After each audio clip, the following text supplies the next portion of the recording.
to the trustees and all of the faculty, our distinguished honorary guests, all of the family in the house, thank you. Friends of the graduates, it is my exquisite delight to stand before you, the 125th graduating class, this year, 2012. As I stand before you, I see the reflection of myself in your eyes. I feel in the rhythm of your heartbeat my own. I feel your desire. I feel your yearning to do well and be well in the world. I congratulate and celebrate you. I'm so happy that we had a chance to spend 2.5 hours together yesterday, because my heart was so filled with what I do know for sure about being successful in life and what it takes, that I knew I wouldn't be able to get it all in a commencement speech. So I've tried to condense into just 3 items. Aren't you glad it's 3 and not 10? What I feel really matters and that I want to share with you. I did a lot of thinking and praying about you all, because you are me.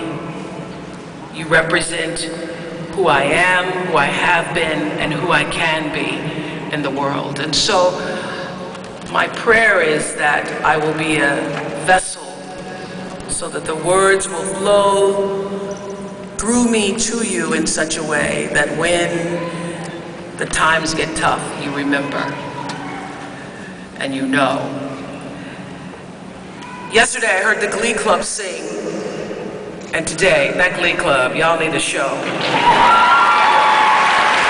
But yesterday, they sang a song, and I don't know the name of the song, but the lyrics were, "We are here because of our grandmother's prayers and our grandfather's dreams, and we came on the breath of our ancestors." That feels like the truth to me. That song resonates in my spirit because I know that to be true for myself. That I stand where I stand because somebody prayed for me and dreamed for me, and I come trailing the breath of the ancestors. And what I want to share with you is what 2 of my favorite mentor teachers, Toni Morrison and Maya Angelou, have said to me that I want to add to the prayers and the dreams. Your crown has been paid for. Put it on your head and wear it.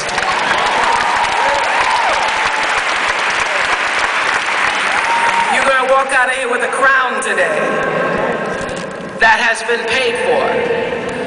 Not just by you and your 4 years, but paid for by the blood from the lynchings, the tears and the sweat, from the toil and the trials and the sorrows, from the burdens and the weariness, paid for by the sit-ins and by the setbacks, and paid for by those who, in the words of Sterling Brown, strong men kept a coming on, stronger, strong men getting stronger.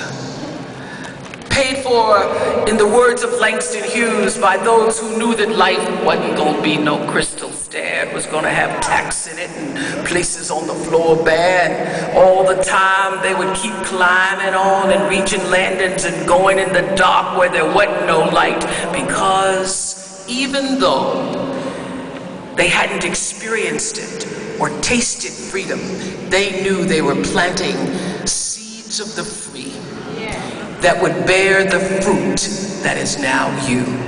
This is their day as well.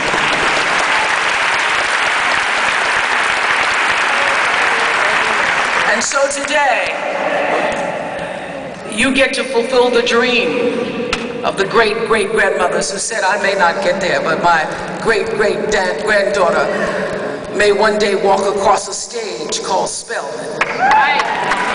As a liberated woman, as a liberated, educated woman, today's your day.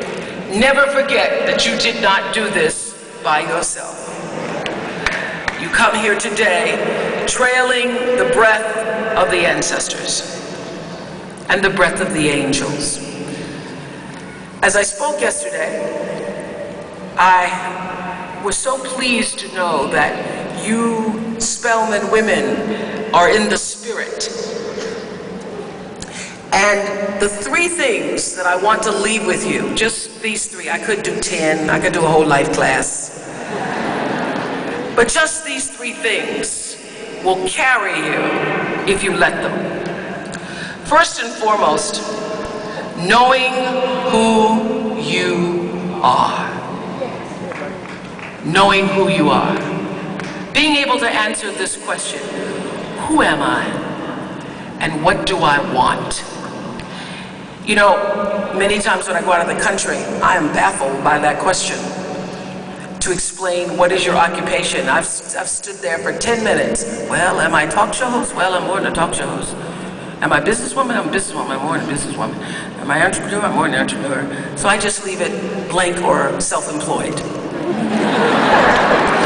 So I'm not asking for the roles that you play as daughters. I'm not asking that question.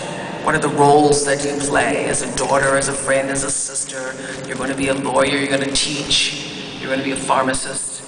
I'm asking the bigger question of who am I? Who am I really? My answer is I am God's child. I am that which is born of all that is. I am, as Pierre de Chardin said, a spiritual being having a human experience.